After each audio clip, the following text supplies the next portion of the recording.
Hello everybody and welcome to this, your week one wrap-up video. You are now 1 week into this module, so congratulations.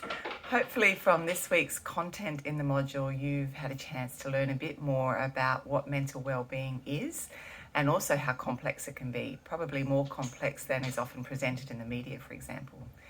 You may also have learnt about a number of different factors that contribute to mental well-being, either to enhance well-being or to sabotage well-being. And maybe you recognised yourself in some of the thoughts and behaviours that were described that can be particularly damaging to well-being. I know it was particularly good to meet many of you in the student cafe this week and also to read what you've posted on the discussion boards.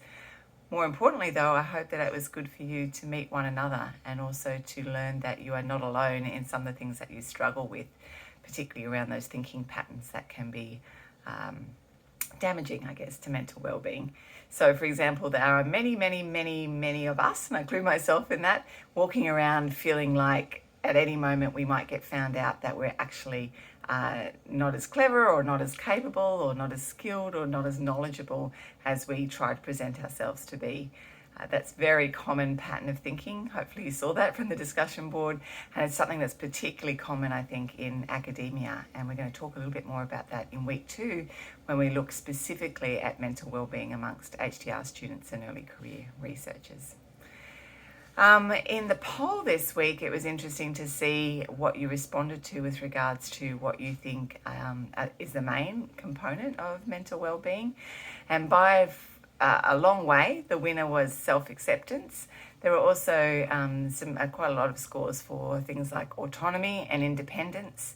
So these are sort of characteristics, I guess, we tend to associate particularly with a Western cultural view of individualism, and also they tend to be characteristics, I guess, that are prized again within an academic and a research sort of environment where it is really about trying to make yourself shine, get that magic grant money, write your thesis, stand out amongst the rest. So obviously these are qualities that are very important generally in our society and also particularly important within the academic environment.